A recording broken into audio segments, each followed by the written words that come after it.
여러분들, 외국에 가서 공부하려고 하시는 분들, 제발 부탁인데 미리 공부를 좀 하고 가세요. 제발 부탁인데 미리 가시기 전에 공부를 좀 하고 가셨으면 좋겠어요. 그리고 다녀오신 분들, 앞으로 가실 분들을 위해서 제발 부탁인데 변명 좀 안 되셨으면 좋겠어요. 영어 공부 혹은 영어 실력이 안 늘었기 때문에 새로운 시선으로 세상을 보게 됐느니 혹은 많은 경험을 했느니 이런 변명 좀 안 되셨으면 좋겠어요.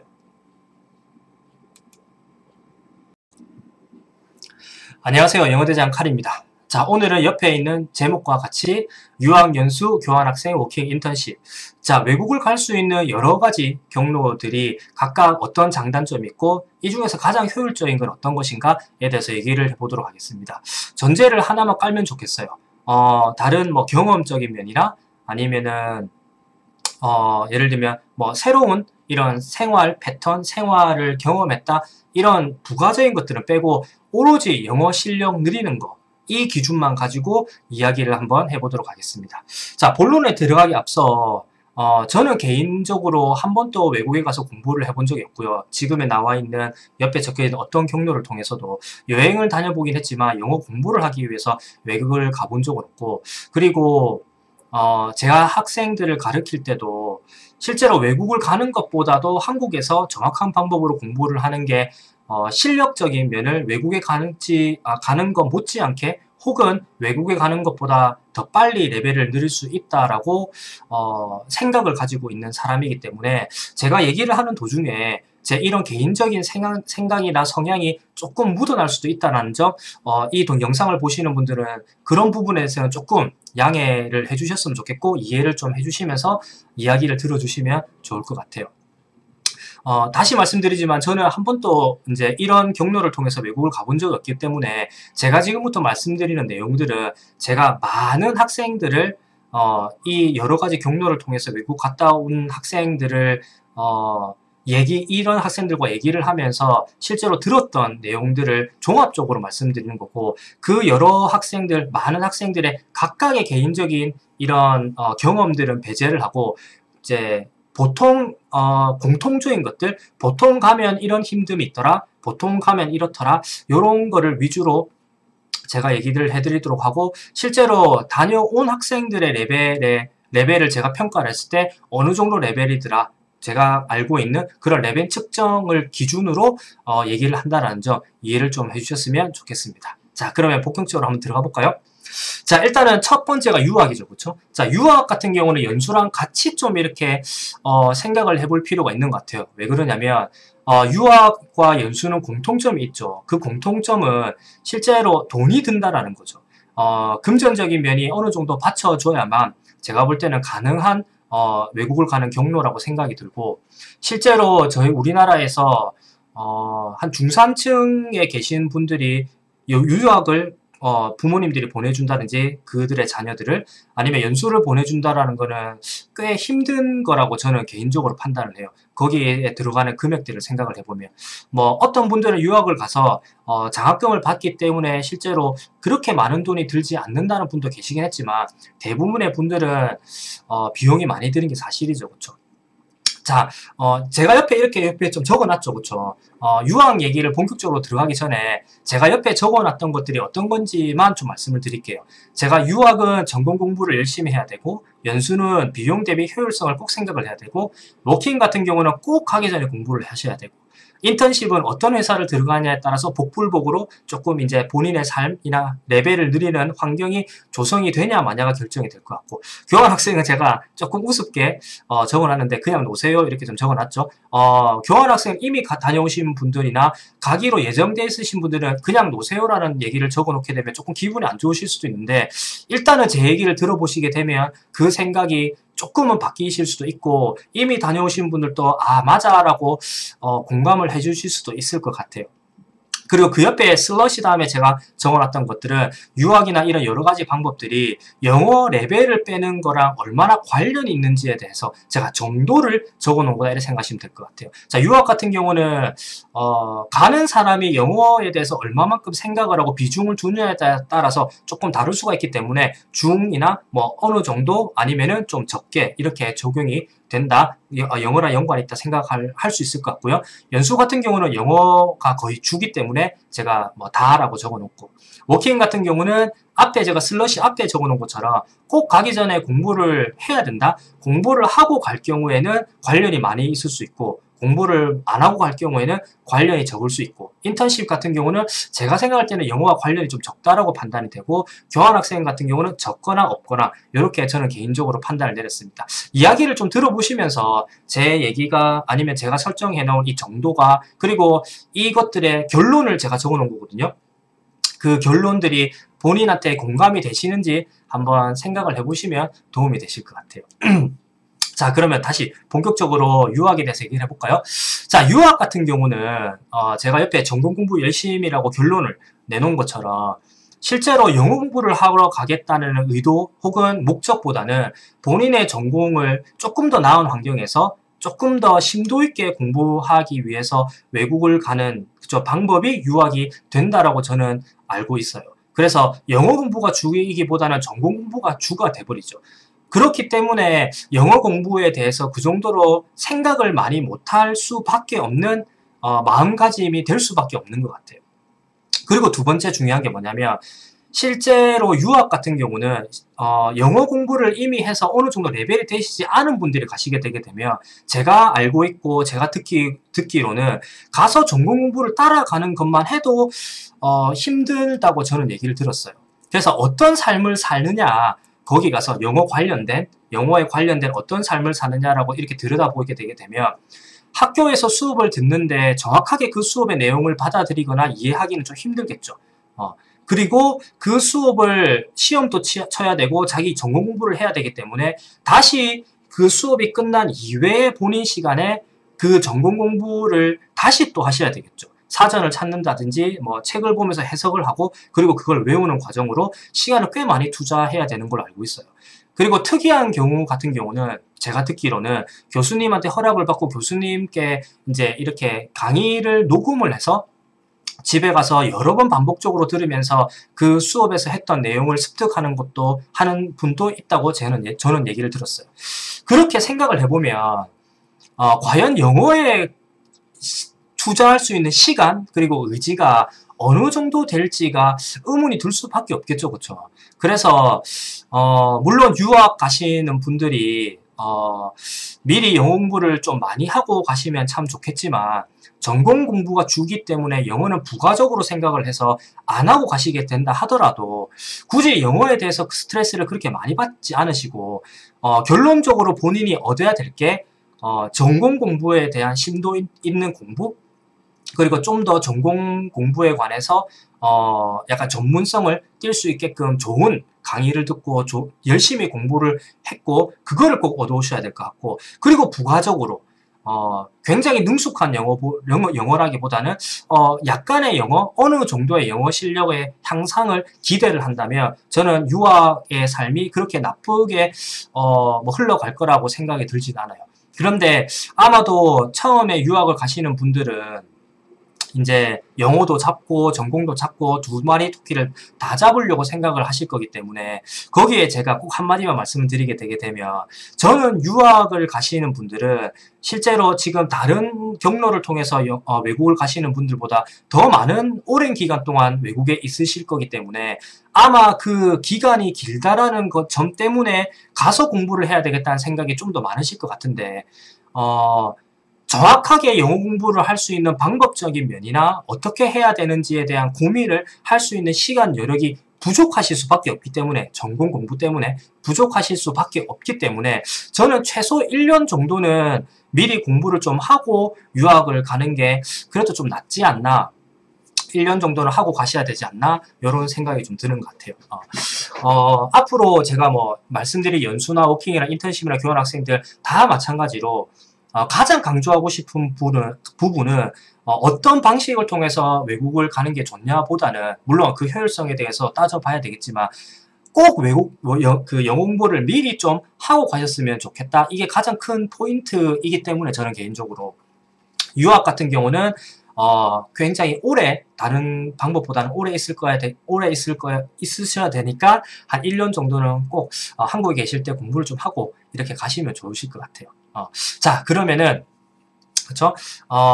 영어 공부를 하고 간다면 어떤 삶을 살 수가 있을까요? 어떤 게 좀 바뀔까요? 세 가지 정도만 저는 이렇게 바뀌는 부분을 언급을 하고 싶어요. 첫 번째는 수업을 따라가는데 처음부터 굉장히 도움이 되겠죠. 물론 그 영어를 어느 정도 하고 가게 되면 그 향상 속도도 좀 빠를 거라고 생각이 들고, 그리고 영어가 향상하는 만큼 수업을 그 자리에서 바로 알아듣는 정도도 조금씩 상승할 거라고 생각이 들어요.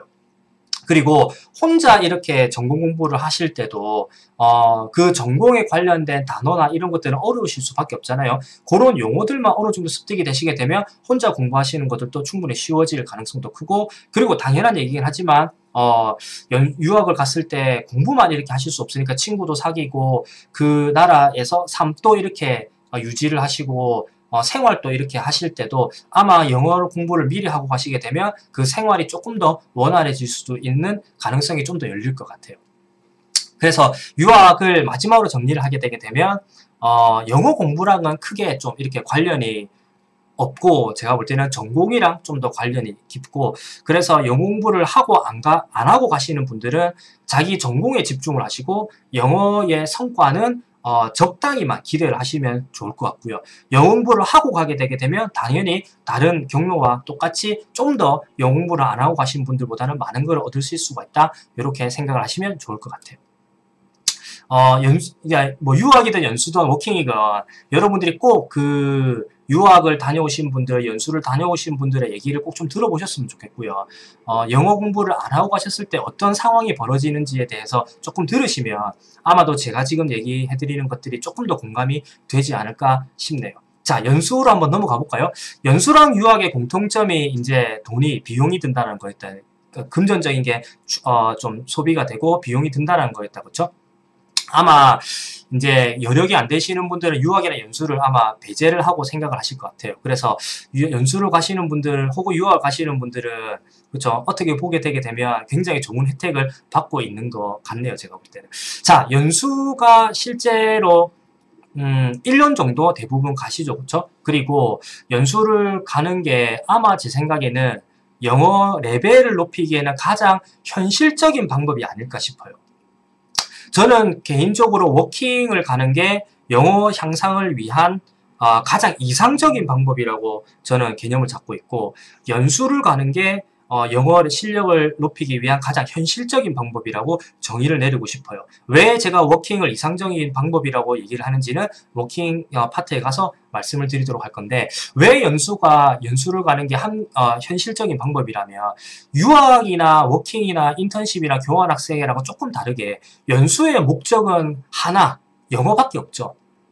많은 분들이 외국에서의 생활도 기대를 하고 하시겠지만 실제로 연수를 가는 목적은 표면상으로 봤을 때는 영어 하나밖에 없어요. 이 영어를 단기간 내에 뽑겠다, 레벨을 올리겠다는 목적밖에 없기 때문에 그 목적 하나가 아마도 영어를 레벨을 뺄 수 있는, 높이게 해주는 가장 현실적인 방법으로 연수를 만들어주는 게 아닌가 싶어요. 다른 거에 신경을 안 쓰고 오직 영어에만 신경을 쓰기 때문에. 그런데 제가 결론적으로 이제 말씀드리고 싶은 게, 옆에다가 연수 옆에 비용 대비 효율성을 꼭 생각해라고 말씀드렸죠. 자, 그러면 어느 정도의 금액이 들고 내가 영어에만 집중을 할 수 있는 건 알겠는데, 그렇게 집중을 했을 때 내가 드는 비용에 약간 상관관계, 효율성은 어떻는가, 이 생각을 해보게 되면 저는 결론을 내리게 되면 효율성으로 봤을 때는 그렇게 효율적이지는 않는 방법이다, 않는 경로다라고 저는 결론을 내릴 수 있을 것 같아요. 자, 왜 그러냐?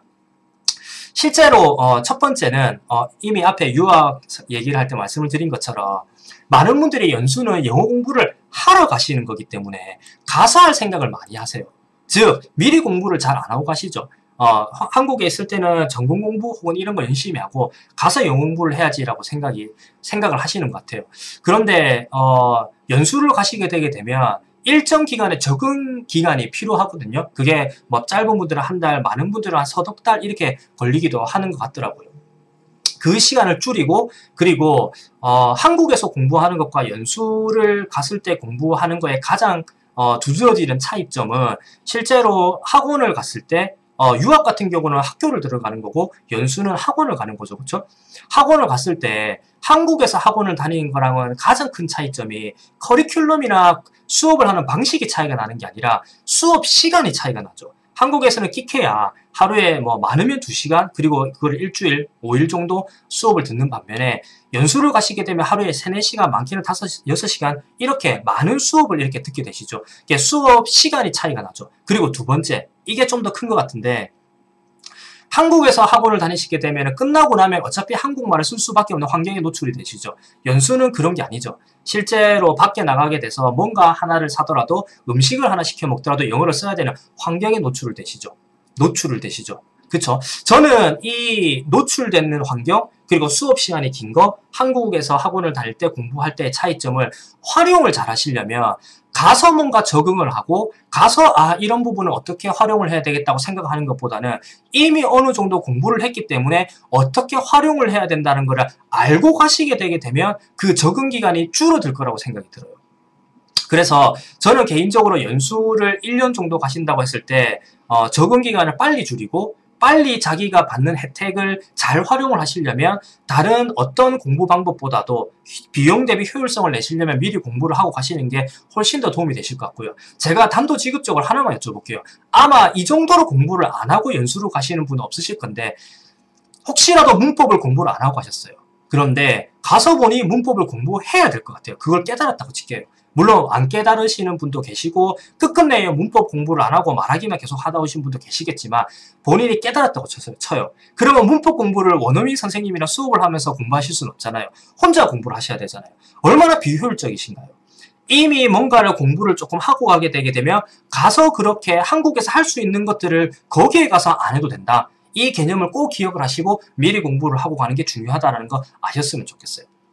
자, 두 번째, 실제로 비용 대비 실력이 안 느는 이유, 그쵸? 미리 공부를 안 하고 가기 때문에, 그리고 두 번째는 이제 원어민들의 수업 활용, 그쵸? 이제 아까도 말씀드린 것처럼 실제로 원어민 수업을 어떻게 활용을 해야 되는가를 잘 모르기 때문에 가서 적응하는, 그쵸? 그런 것들. 그리고 수업 이외에서의 생활이 제대로 잘 안 이루어지세요. 제가 이 수업 이외의 생활이 제대로 안 이루어진다는 걸 한마디로 설명을 드릴게요. 제가 상담을 하다 보게 되면 유학이든 연수든 인턴십이든 워킹이든 교환학생이든 일단은 외국을 다녀오신 분들이 공통적으로 얘기하시는 부분이 있으세요. 그게 공통적으로 얘기한 게 뭐냐면 자기는 할 줄 아는 말만 잘한다고 얘기를 하세요. 왜 외국을 다녀오신 분들이 자기는 할 줄 아는 말만 잘한다고 얘기를 하실까요? 꼭 자기 주변에 있는 외국을 다녀오신 분들에게 이 질문을 꼭 여쭤보세요. 그 친구도, 그 주변인도, 그 지인도 할 줄 아는 말만 잘하는 게 아닌가. 자, 수업 이외 생활에서 이렇게 활용이 잘 안 되는 거는 여러분들이 이거는 원어민 수업 활용과 조금 연관이 돼 있긴 한데 원어민 수업을 어떻게 활용해야 되는가는 제가 다른 동영상을 만들었거든요. 그래서 이 영상에서 따로 언급하진 않고 꼭 그 수업 활용을 어떻게 하면 되는지에 대한 영상을 한번 보셨으면 좋겠고요. 원어민들을 처음 만나시게 되게 되면 영어 실력이 어느 정도 안 되시는 분들, 물론 어느 정도 실력이 되시는 분들도 첫 번째로 가장 중요하게 생각하는 거는 자기가 말을 하는 걸 들어서 뭔가 고치려고 한다든지 여기서 말하는 고치는 거는 절대 문법이 아닙니다. 이 뭐를 고치려고 하는지에 대해서 방법적인 면은 제가 다른 동영상에서 말씀드리도록 할게요. 뭔가 자기가 잘못 말하고 있는 거를 깨닫고 그거를 수정하고 아니면은 좀 더 낫게끔 만들려고 자기가 말하는 게 들리고 그리고 부족한 게 이제 느껴져야 되는데 실제로 원어민들을 만나서 말을 할 때 첫 번째로 신경 쓰는 거는 앞에 있는 원어민이 내 말을 알아듣냐 못냐예요. 그래서 알아듣느냐 못 알아듣느냐를 신경 쓰다 보니까 자기가 할 수 있는 가장 짧은 거, 쉬운 거, 그쵸? 자기가 입에서 잘 뱉어낼 수 있는 걸로만 얘기를 해요. 그게 버릇이 되다 보니까 할 줄 아는 말들만 이제 익숙하게 돼서 오는 거죠. 자, 실제로 슈퍼를 갔다고 칠게요. 슈퍼를 가셨어요. 근데 예를 들면 얼마예요? 라고 물어봐요. 물론 요즘은 이제 띡 이렇게 찍는 기계가 있기 때문에 뭐 그런 얘기를 할 필요 없겠지만 일단은 얼마예요? 라고 물어볼 때 How much is this? 이렇게 물어봤다고 쳐요. 과연 여러분들은 또 다시 뭔가를 사러 갔을 때 How much is this? 라는 이 문장을 다르게 말하려고 혹은 이렇게 말할 때 내가 문제가 뭐인지 파악을 하려고 노력을 하시나요?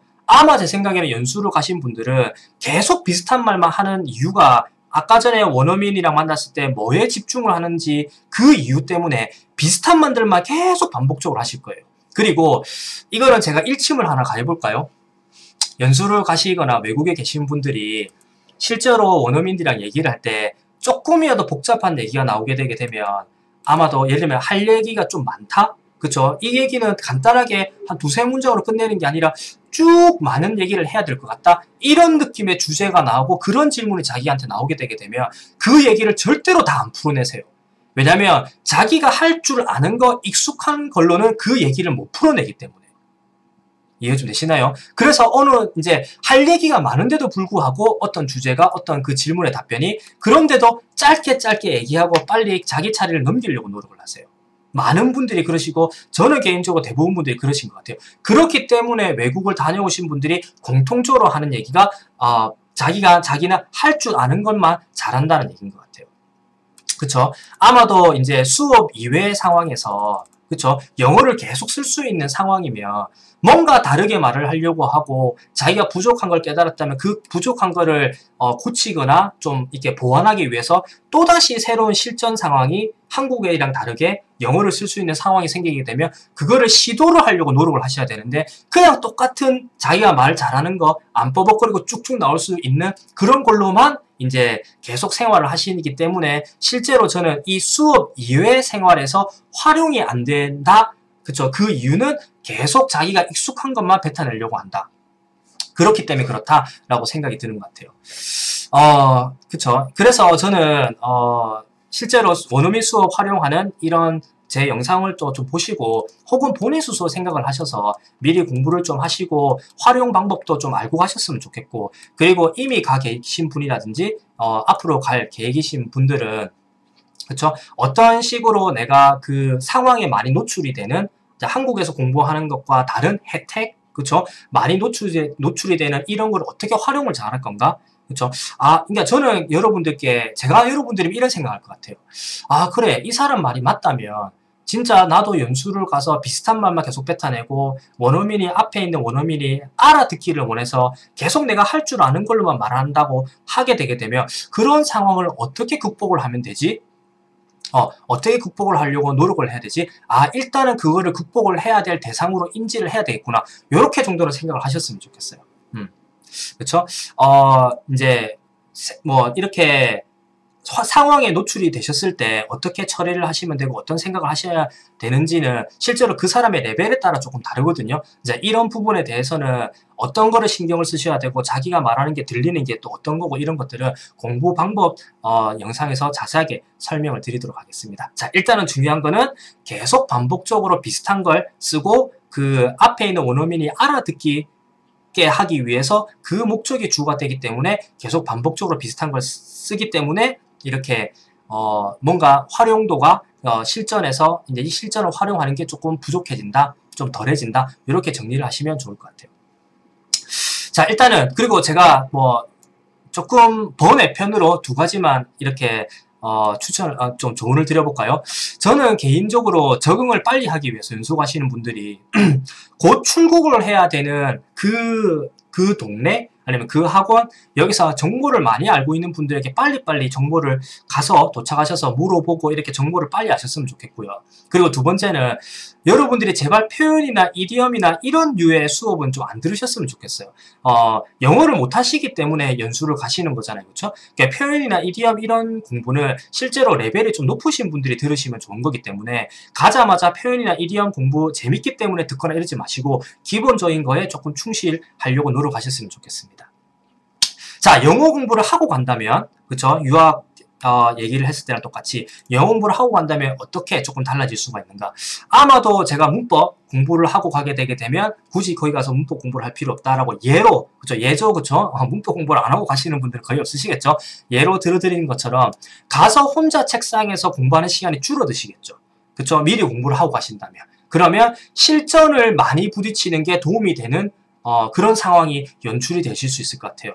근데 미리 공부를 안 하고 가시게 되게 되면 실제로 실전에 부딪히는 것들보다도 혼자 공부하는 게 좀 더 비중이 커져 버리기 때문에 거기 가셔서 혼자서 공부하셔야 되는 그쵸? 이런 상황이 좀 많이 벌어질 것 같아요. 그래서 이제 연수단에 가실 분들은 제가 지금 여기 적어놓은 것처럼 혼자 공부의 퍼센테이지, 수업의 활용의 퍼센테이지, 실전에서의 활용의 퍼센테이지 요걸 생각해 보셨으면 좋겠고, 제가 좀 결론만 내어드리면 영어 공부를 안 하고 가시는 분들은 이제 제 개인적인 결론은 혼자 공부가 60%를 차지하셔야 되고 수업의 활용이 30%가 되시는 게 좋을 것 같고 실전에서 활용이 10%가 되시면 좋을 것 같아요. 그런데 영어 공부를 어느 정도 하고 가시는 분들은 혼자 공부의 비율이 많이 줄어들겠죠. 자, 그래서 혼자 공부를 한 10% 정도로 줄어들어 버리게 되면 나머지 50%가 실전으로 넘어가시면 돼요. 즉 수업에서의 활용은 30%로 고정을 시켜 놓으시고 혼자 공부 비율이 줄어들면 줄어들수록 실전에서 활용할 수 있는 밖에 나가서 영어를 이렇게 쓰면서 다닐 수 있는, 물론 그 실전에서 활용도 계속 비슷한 걸 쓰면 안 되지만 실전에서 활용할 수 있는 그 퍼센테이지가 좀 더 많아진다. 굳이 책상에 계속 앉아 있어야 되는 상황을 좀 피할 수 있다. 이렇게 이해를 하시면 좋을 것 같네요. 그리고 영어 공부를 하고 간다면 두 번째로 좀 도움이 되실 만한 게 이제 한국인과 어울릴 가능성이 좀 줄어들겠죠. 영어를 쓰고 싶을 거니까. 영어를 실제로 쓰고 싶다라는 생각이 안 드시는 분들이 일반적으로 한국 분들이랑 어울리세요. 그러기 때문에 영어 공부를 좀 하고 가시게 되면 처음 뭐 한 달 정도, 2주 정도는 조금 이제 그래도 뭐 친구도 사귀어야 되고 혼자 이렇게 지낼 수는 없으니까 조금 사귀시더라도 조금 적응이 되시게 되면 이제 밖으로 나가시면서 혹은 수업에서 좀 더 자기 발언이나 할 말을 좀 더 잘하실 수도 있고 그 수업의 활용도도 좋아지고 밖에 나가서 한국인보다는 원어민들과 뭐 홈스테이 패밀리나 이런 분들과 좀 더 많이 지낼 수 있는 환경이 될 수도 있을 것 같습니다. 자, 그러면 세 번째로 워킹을 한번 넘어가 볼까요? 워킹은 제가 결론적으로 말씀드렸을 때 꼭 가기 전에 공부를 하고 가야 함이라고 이렇게 정의를 해드렸죠. 그쵸? 자, 왜 그러냐면, 자, 유학 같은 경우는 목적이 전공 공부, 그리고 영어 공부가 좀 부과되는 거고, 연수는 영어 공부가 첫 번째가 된다고 해서, 그래서 제가 현실적인 공부 방법이라고 말씀드렸고, 레벨을 높이기 수 있는, 워킹 같은 경우는 이상적인 공부 방법이긴 하나, 이 이상적인 게 되려면 꼭 영어 공부를 하고 가셔야 돼요. 왜 그러냐면 워킹은 나가시는 분들의 목적이 좀 다양해요. 예를 들면 돈을 벌기 위해서 나가시는 분도 계시고요. 혹은 경험을 하기 위해서 나가시는 분도 계시고요. 혹은 영어 때문에 나가시는 분도 계세요. 근데 가장 문제가 뭐냐면 이 각각의 목적들을 하나만 여러분들이 설정을 안 하세요. 자기는 경험도 했으면 좋겠고 돈도 벌었으면 좋겠고 영어도 동시에 가졌으면 좋겠고, 제가 단정 지어서 말씀드리는데 절대로 2개 이상 못 얻으십니다. 꼭 한 개만 목적을 설정하시는 게 좋으세요. 그게 돈이건 경험이건 아니면은 이제 영어이건. 그래서 실제로 워킹을 가셔서 이 세 가지를 다 가질 수 있는 그 이상적인 방법이 꼭 영어 공부를 미리 하고 가셔야 되는 거예요. 그러면 첫 번째로 뭐가 달라질까요? 영어 공부를 안 하고 가시게 되게 되면 여러분도 많이 들으셨을 거예요. 지금 세대이신 분들은 충분히 뭐 많이 노출이 되시기 때문에 정보에 많이 알고 계실 것 같아요. 가면 뭐 도축장이나 아니면은 이런 그 뭐죠? 뭐 이렇게 토마토 따는데 농장 이런 데 가서 영어를 하루 종일 못 쓰고 이렇게 육체 노동만 할 수밖에 없다. 그리고 숙소를 들어오면 한국 사람들과 어울린다. 뭐 이런 거 정도는 알고 계실 거예요. 그런데 영어 공부를 하고 간다면, 그렇죠? 하고 간다면 아마 처음에 갈 때, 처음에 적응 기간이 한 달 정도는 필요하시겠지만, 혼자 이렇게 맨 땅에 헤딩하는 느낌이실 거기 때문에, 근데 일단 영어 공부를 하고 가시게 되면, 영어를 쓸 수 있는 일을 구하실 가능성이 커지시겠죠. 그래서 저는 개인적으로 이 워킹의 승패는, 영어 실력을 높이는 걸로만 기준을 삼았을 때는, 이 워킹의 승패는 가서 영어를 쓸 수 있는 직장을, 일을 구하냐 못 구하냐에 따라 달려있다고 생각을 할 것 같아요. 근데 여러분들이 생각을 한번 해보세요. 영어 공부를 안 하고 가셨어요. 가서 공부하겠다고 생각을 하셨어요. 과연 여러분들은 일을 하시면서 영어 공부까지 같이 병행이 가능하다고 생각하시나요? 자, 워킹을 가시기 전에 공부를 안 하고 가신 분이라면 왜 워킹 가기 전에 공부를 안 하셨나요? 생각을 해보셨나요? 그쵸? 알바한다고 바쁘시죠. 전공 공부한다고 바쁘시죠. 그렇기 때문에 영어 공부 못 했다라는 변명이 나오시죠. 그러면 과연 워킹을 갔을 때는 비슷한 상황인데 내가 따로 시간을 투자해야 되는 게 한국에 있을 때는 전공이나 알바였고, 그쵸? 워킹을 가게 되면 그냥 알바, 일, 하루 종일 하는 건데 상황이 바뀐 게 없는데 과연 거기 가서는 영어 공부를 할 수가 있을까요? 제 생각에는 절대 영어 공부를 할 수 없을 거라고 판단이 들어요.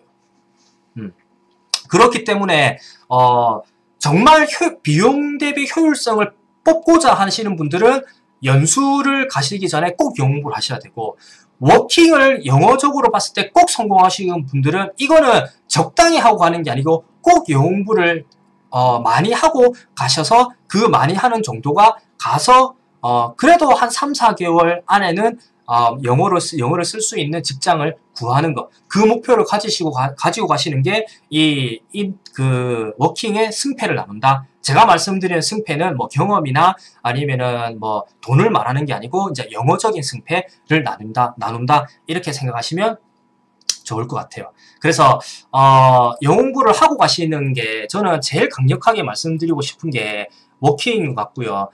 물론 연수도 비용 대비 효율성을 생각하시는 분들이면 꼭 공부를 하고 가시는 게 좋고, 다 영어 공부를 미리 하고 가시면 좋긴 좋지만, 그래도 워킹 가시는 분들은 좀 진짜 꼭 공부를 하고 가셨으면 좋겠어요. 왜냐면 경험을 중요시 여기시는 분이나 돈을 중요시 여기시는 분들도 실제로 생각을 해보시게 되면 농장에서 일을 하면서 경험을 쌓는 것보다는 영어를 쓰면서 그냥 웨이트리스나 웨이를 그쵸 서빙을 한다고 치더라도 영어를 쓰면서 이렇게 일을 하는 게 훨씬 더 경험적인 측면에서는 더 많은 거를 가지고 올 수 있기 때문에 그 경험적인 거를 고려를 하시는 분이라면 꼭 영어 공부를 하고 가시기를 추천을 드리겠습니다. 그쵸? 그리고 좀 더 영어 공부를 하고 가면 좋은 게, 일 자체가 육체적으로 하는 것보다는 이제 물론 다 힘듦은 있겠지만 영어를 쓰면서 일을 하는 것들이 실제로 육체적인 것들은 조금 덜 피곤하겠죠. 그렇기 때문에 일이 끝나고 나서의 삶도 어느 정도 보장이 된다라고 저는 생각이 들고요. 그리고 영어를 쓰면서 영어를 쓰는 직장을 구하게 되게 되면 앞에 연수를 말씀드린 거랑 흡사하게 한국인과 어울릴 가능성이 줄어들겠죠. 당연히 영어를 쓰고 싶으실 거기 때문에 자기는 영어를 못하니까 여기에 한국 사람들이랑 같이 우르르 다녀야 돼 라는 생각이 좀 적어질 수도 있겠죠. 그래서 외국인 친구를 사귄다든지 이런 가능성이 좀 더 클 것 같아요, 제가 볼 때는. 그래서 워킹이신 분들은 첫 번째 정리를 하게 되면 목적을 정확하게 하세요. 영어인지 경험인지 돈인지. 그리고 경험이신 분들도 꼭 영어 공부를 하고 가셨으면 좋겠어요. 자, 두 번째는 가서 공부해야 되겠다는 생각을 버리셨으면 좋겠어요. 세 번째는 이 영어 공부를 기준으로 봤을 때 이 워킹의 승패는 실제로 가서 영어를 쓰는 일을 구하냐 못하냐에 달려있다. 이렇게 생각하시면 좋을 것 같아요. 그렇죠? 저는 뭐 개인적으로 여담이긴 하지만 워킹을 가는 목적이 실제로 뭐 영어를 공부를 하고 가게 되면 좀 더 많은 경험을 할 수도 있겠지만 자기는 그런 경험이 아니고 그냥 육체노동을 하더라도 외국에 가서 한번 좀 1년 있다 오고 싶어. 그리고 좀 돈도 좀 벌어보고 싶어. 이런 분들도 저는 비난을 하진 않아요. 그렇죠? 근데 이제 그런 분들이 제일 막막해 하시는 게, 이건 아마 유학이나 연수나 워킹이신 분들은 다 공감을 하시겠지만, 이런 분들이 조금 이렇게 일침을 가는 느낌이라도 좀 이해를 해주세요. 한국에 돌아오셔서 실제로 직장을 구할 때 이력서를 적을 때 외국을 갔다 왔다라는 말을 적기를 굉장히 힘들어 하세요. 그래서 이제 워킹을 갔다 왔다는 얘기를 빼는 경우도 좀 저는 봤고요. 그래서 다시 학원을 찾으시면서 공부하시는 경우를 유학 갔다 오신 분들, 연수 갔다 오신 분들, 워킹 갔다 오신 분들 저는 많이 봤던 것 같아요. 자, 그러면 인턴십으로 한번 넘어가 볼까요?